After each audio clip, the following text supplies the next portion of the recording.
አስባነታ ካሁትን ቀርስነ ትመነቂ በበክር የትመነ ትመነቂ በበክር የትመነ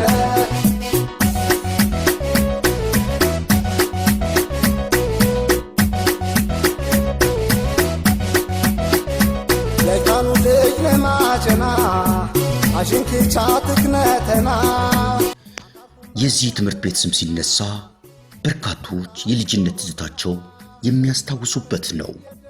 ትምህርት ቤቱ እንደ እዛወርዳ ለመጀመሪያ ጊዜ በትምህርት ስርዓት ሃው ብለው በርካቶች ፊደል መቁጠር የጀመሩበት አንጋፋ ትምህርት ቤት ነው። የቅመና አንደኛ ደረጃ ትምህርት ቤት ከ1941 ዓ.ም ጀምሮ የተመሰረተ ሲሆን ለ76 ዓመታት ትውልድን በማፍራት ባለውለታ የሆነ ትምህርት ቤት ነው። ቁጥራቸው ቀላል ማይባሉ ሰዎች በየቅመና ትምህርት ቤት ተምረው በሀገር ደረጃ በከፍተኛ የሥራ ኃላፊነትም ጭምር በማገልገል ላይ የሚገኙና በንግድና በተለያዩ የሥራ መስኮች ተሰማርተው ስመጥር እስከ መሆን የደረሱ በርካቶች ናቸው። በየቅመና አንደኛ ደረጃ ትምህርት ቤት ውስጥ ሲማር የሜዳ ላይ ጨዋታው፣ ቆሎ ተራ ዘግኖ መሮጡ፣ ለመምህራን የነበረው ክብር፣ በሰልፍ ሰዓት ብሔራዊ መዝሙሩ፣ አርፍሎ ሲመጣ የነበረው ሩጫዎችና በዚያ ምክንያት መምህራኖቹ ይጠቀሟቸው የነበሩ አባባሎች እስከ መቼም አይረሴ ትዝታዎች ናቸው። ብቻ ከብዙ ጥቂቱ ይህን እንበል እንጂ በዚህ ትምህርት ቤት የተማረ የራሱ ትዝታ የሌለው የለምና።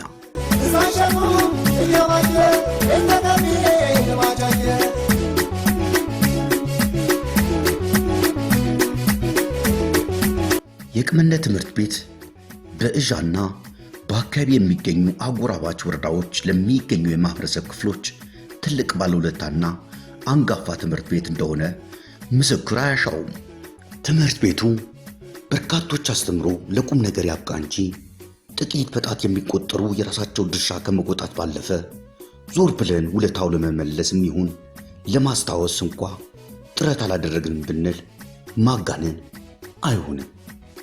ትምህርት ቤቱ ምንም እንኳ ከፍተኛ ደረጃ ችግር ውስጥ ገብቷል ባይባልም ከውለታውና ከሰጠው አገልግሎት አንጻር ከዚህ በላይ በግንባታም ይሁን በቁሳቁስ እንዲሁም እንደ ቀድሞ ስመጥር ተማሪዎች ከማፍራት አኳያ ብዙ ስራዎች ይቀሩታል። እኛም በትምህርት ቤቱ ቅጥር ግቢ ውስጥ ተገኝተን በገጠመው ተግዳሮትና ቀጣይ መሰራት በሚገባቸው ተግባራቶች ዙሪያ ያሰባሰብነው ሐሳብ እነሆ እያልን አሁንም አረፈደም በሚል መንፈስና አስተሳሰብ ለትምህርት ቤቱ በምንችለው አቅም እንደግፍ መልእክታችን ነው።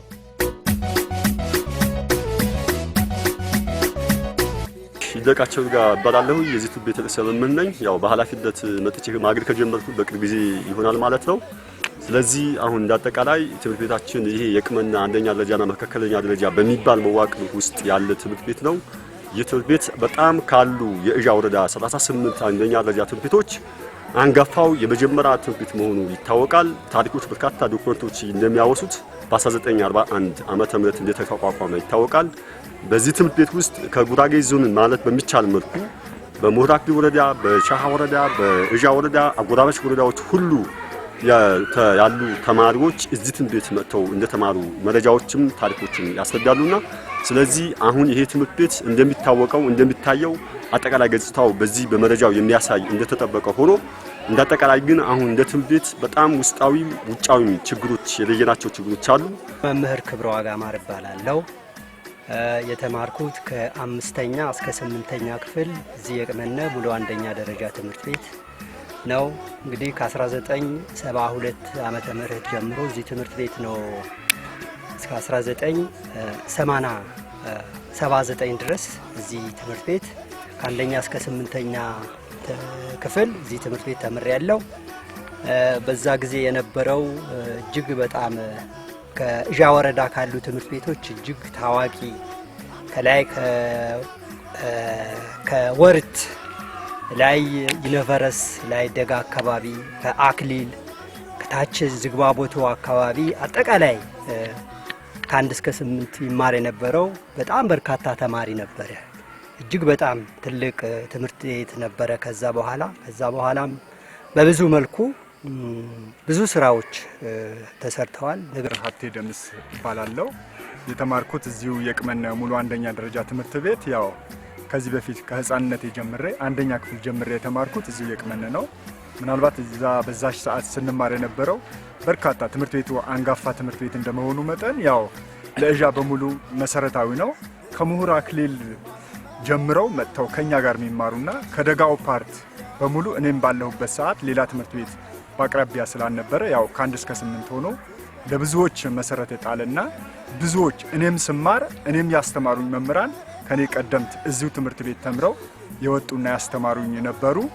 ዛሬም እኔ እድለኛ ነኝ በዚህ ትምህርት ቤት ገብቼ ከቀድሞ መምህራኖቼ ጋር በጋራ ሆኜ መስራቴ እጅግ በጣም ያስደስታል። እሺ ስሜ ሽመልስ ዱላ እባላለሁ። የ8ኛ የለክፍል ተማሪ ነኝ። ከዚህ በፊት ሲባል ሰማ ነበር ይሄ ትምህርት ቤት ብዙ ተማሪዎች ከዚህ የወጡት ሌላ ቦታ በጥሩ ቦታ ያሉ ተማሪዎች ሲሰማ እኔም እዚህ ለመምጣት ብዙ ጉጉት ነበረኝ። መጽሐፍ ያስፈልጉናል። ያው አንዳንድ ነገሮች ላይብራሪ ገብተን ለማውጣት የሚከብዱ ነገሮችን ላይብራሪ ገብተን ብናወጣ የሚከብዱ ነገሮች ግልጽ ይሆኑልን ነበር። በእንደዚህ አይነት ከዚህ በፊት እዚህ ትምህርት ቤት ተምራችሁ ወጣችሁ ጥሩ ቦታ ያላችሁ ብታዩን ምን ነበር ዞር ብላችሁ የተነሳችሁበትን አሁን የደረሳችሁበት ደረጃ ያበቃችሁ የትምህርት ቤት ነውና ወገኖች ይርዱን ባካችሁ። ከውስጣዊ ችግሮች አንደኛ ትልቁ ችግር ያው እንደ ሀገርም ከገጠመን የትምህርት ውጤት ስብራት አንፃር በሌላ መልኩ ደግሞ የተማሪ ውጤት ስነ ምግባር ጭምር ለማሻሻል ትምህርት ቤቱ ማህበረሰቡ እና አጠቃላይ የወረዳውን ትምህርት ጽሕፈት ቤት በቅንጅት በመሆን አጠቃላይ ይሄን ለማስተካከል በርካታ ስራዎች ታቅደው እየተሰሩ ያሉበት ሂደት አለና በሌላ መልኩ ደግሞ ከውስጣዊ ችግሮች አንፃር አንደኛ ተማሪ በተስተካከለ ምቹ ሁኔታ ተፈጥሮለት መማር እንዳለበት ወይም ማጣቃሻ መጻፍ የምንለው የሱ እጥረት ችግር አለብን። በሌላ መልኩ ተማሪዎቻችን ሴት ተማሪዎቻችን የተስተካከለ ሽንት ቤት ስታንዳርዱ የጠበቀ ባለ 8 ቀዳዳ ሳይሸማቀቁ በነፃነት ተቀምጠው ሊጠቀሙበት የሚችል ሽንት ቤት ያስፈልጋል። በሌላ መልኩ ደግሞ የመምህራን ሽንት ቤት ስታንዳርዱ በጠበቀ መልኩ እሱ እንደ ትምህርት ችግር ለይተን ያስቀመጠው ጉዳይ አለ። ዞሮ ዞሮ ግን ትምህርት ቤቱ ካለው ችግር አንፃር በርካታ ችግሮች ተለይተዋል። የችግር ለማስተካከል በማህበረሰቡ ብቻ ከግንባታው አኳያ መድረስ የሚገባው ከወቅቱ ጋር መድረስ የሚገባ ቦታ አልደረሰም። ስለዚህ አሁን ምንድነው ገዛ ያስፈልገዋል። በቃ አካባቢ ተወላጅ ልጆች እኛም የተማርንበት ነው የሚጠበቅብን ሁሉ መስራት እንችላለን። ስለዚህ አሁን ካለው ነባራዊ ሁኔታ መድረስ የሚችልበት ዣ ወረዳ ከኋላ ያሉ ትምህርት ቤቶች በሁለተኛ ደረጃ ያደጉ አሉ። ከዛ በኋላ የተቋቋሙት በርካታ ትምህርት ቤቶች እስከ ሁለተኛ ደረጃ ትምህርት ቤት አልፈዋል።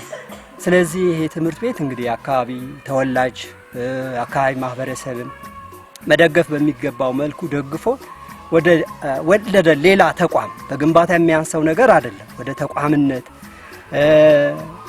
ተማሪዎችም ማህበረሰቡም በጣም በጥሩ ሁኔታ ተምረው ነገ ስፔሻሊ አሁን ወላጆች ትልቅ እገዛ ማድረግ አለባቸው። ዛሬ በዚህ ትምህርት ቤት ተምረው ትልቅ ደረጃ ምክንያቱም ግንባታ ችግር የለም፣ የመምህር ችግር የለም።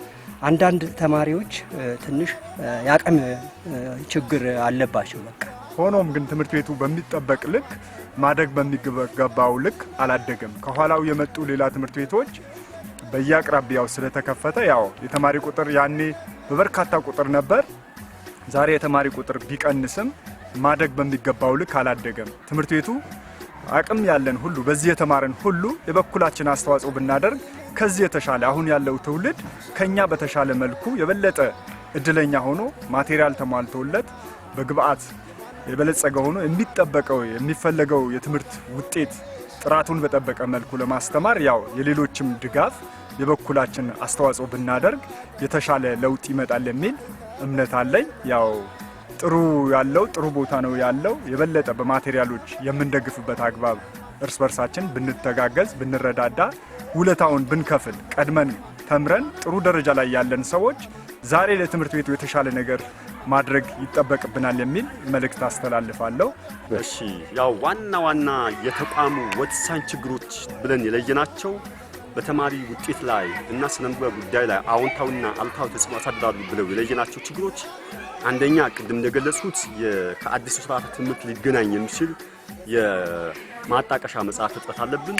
ሁለተኛ ደረጃ የሴት ተማሪዎች ሽንት ቤት መጠቀሚያ፣ በሌላ መልኩ ወንድ መምህራን ስታንዳርድ የጠበቀ ሽንት ቤት ሊጠቀሙበት የላቸውም።